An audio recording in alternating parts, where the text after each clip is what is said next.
A push is underway to keep regulations ahead of the sudden growth of data centers. A Louisville Metro committee today considered a moratorium on new permits until new codes and regulations are in place. Wave News reporter David Mattingly was at City Hall where the issue came up for a vote.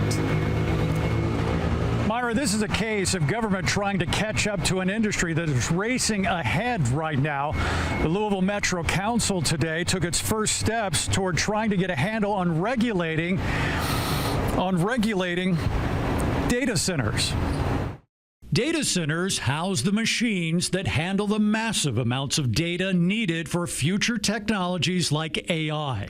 To get the job done of processing the mountains of information, data centers also take up a lot of land and consume large amounts of water and electricity. We need to take a step back and look and see what boundaries we can put along where data centers can be located. They do have a significant impact on our community, on our city, and on our utility rates. Right now, the city regulates data centers like it regulated the phone company, under codes made for what is called telecommunication hotels. Mostly consists of sort of relatively small brick buildings where things like AT&T wires terminate, but not a lot of activity. They have a relatively small footprint. But there's nothing small about data centers in size or appetite.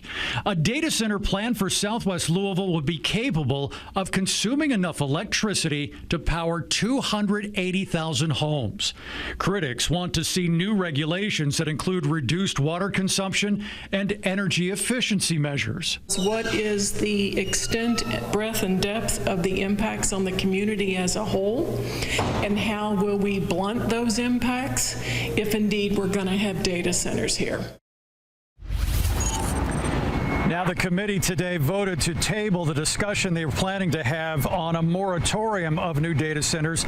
That discussion is expected to come up in 3 weeks. Reporting live, David Mattingly, Wave News. All right, thank you, David.